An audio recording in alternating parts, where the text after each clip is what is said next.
এই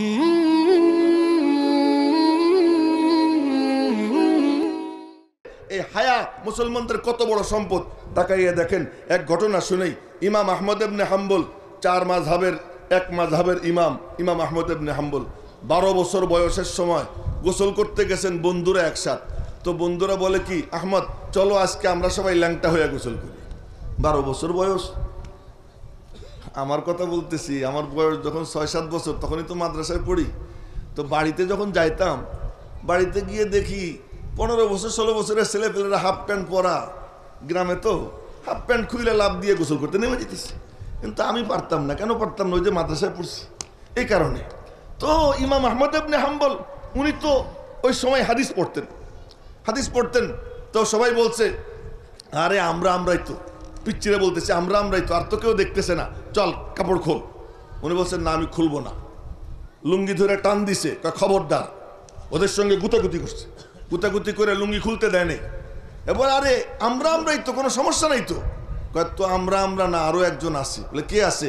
আমার আল্লাহ আমারে দেখতেছে। ওই 12 বছরের ছেলে বলে, আমার আল্লাহ আমারে দেখতেছে, আমি ল্যাংটা হব না। এই হায়ার বরকত কি পাইছে শোনেন এবার। এই হায়ার বরকত এটা কি পাইছে? ওই রাত্রে ঘুমাইছে, ঘুমের মধ্যে স্বপ্নে দেখে যে আবু বকর ওমর দুইজন একসঙ্গে ওনার কাছে আসছে। আবু বকর ওমর দুইজন আসছে, আইসে বলতেছে, আহমদ, মুহাম্মদুর রাসূলুল্লাহ সাল্লাল্লাহু আলাইহি ওয়াসাল্লাম তোমার অভ্যর্থনার অপেক্ষায় আছে। নবীজি তোমার ইস্তেকবালের জন্য অপেক্ষায় আছেন। ইমাম আহমদ ইবনে হাম্বল বলেন যে আমি নবীজিরে যখন দেখছি, আবু বকর ওমরকে দুই দিকে সরাইয়া আমি এক দৌড় দিছি। দৌড় দিয়ে নবীজির কাছে গেছি।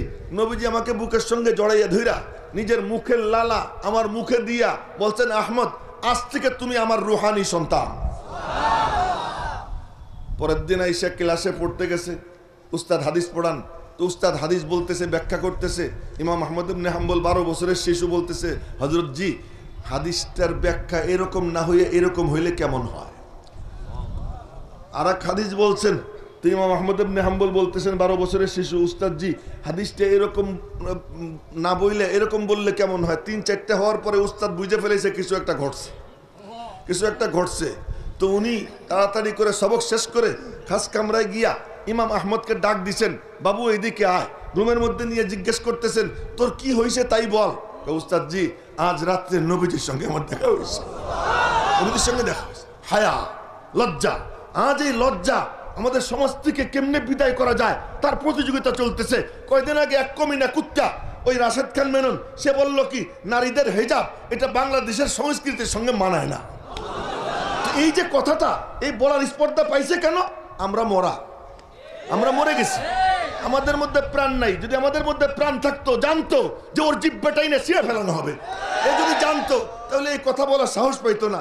জানে যে বইলে কোনো সমস্যা নাই, তার কারণ মুসলমান মরে গেছে। ভাই, এই সিরাতের আলোচনা, এই আলোচনার মাকসাদ মুসলমান একটু তাজা হন।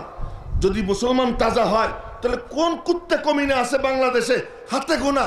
সাদা গরুর চামড়ায় যেমন কালো চুল, কালো গরুর চামড়ায় যেমন সাদা চুল, নাস্তিক মুরতাদদের সংখ্যা ঠিক হাতে গোনা এরকম কয়েকজন।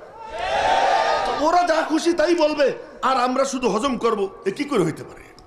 তাই জন্য বলতেছিলাম যে হায়া, আমার নবীজি লজ্জাশীল ছিলেন, যে কারণে তিনি কি করতেন? বাথরুমে যাইতেন, অটো বাথরুম বানাইতেন। বলবেন না সুবহানাল্লাহ? অটো বাথরুম বানাইতেন। কেমনে বানাইতেন বাথরুম? আল্লাহ আল্লাহ। তিনি কথার কথা বাথরুমে যাবেন, বাথরুমে গেছেন, এখান থেকে রওনা হয়ে কোথায়? ওই আপনার হাউস বিল্ডিংয়ের সামনে, কথার কথা হাউস বিল্ডিংয়ের সামনে গেছেন। এখন সেখানে বাথরুম সারবেন, কোনো বেড়া টেড়া নাই। তো একটা গাছ টুঙ্গি ব্রিজে, আর একটা গাছ এয়ারপোর্টে, এই দুই দিকে দুই গাছ, দুই দিকে দুই আঙ্গুল দিয়ে নবীজি এমন করতেন, আমার দিকে দেখে এমন করতেন, ইলতাইমা বিইজনিল্লাহ, আল্লাহর হুকুমে তোরা দুটা জোড়া লেগে যা। ওই গাছও দৌড় দেয়, এই গাছও দৌড় দেয়, কাছাকাছি আসে, এও কাইট হয়ে পড়ে, ও কাইট হয়ে পড়ে, ডালে ডালে জোড়া লেগা আমার নবীজির জন্য অটো বাথরুম তৈরি হয়ে যায়। কি বলবো তার কথা? গাছেরও রসুল না, গাছেরও রসুল, জীবজন্তুরও রসুল।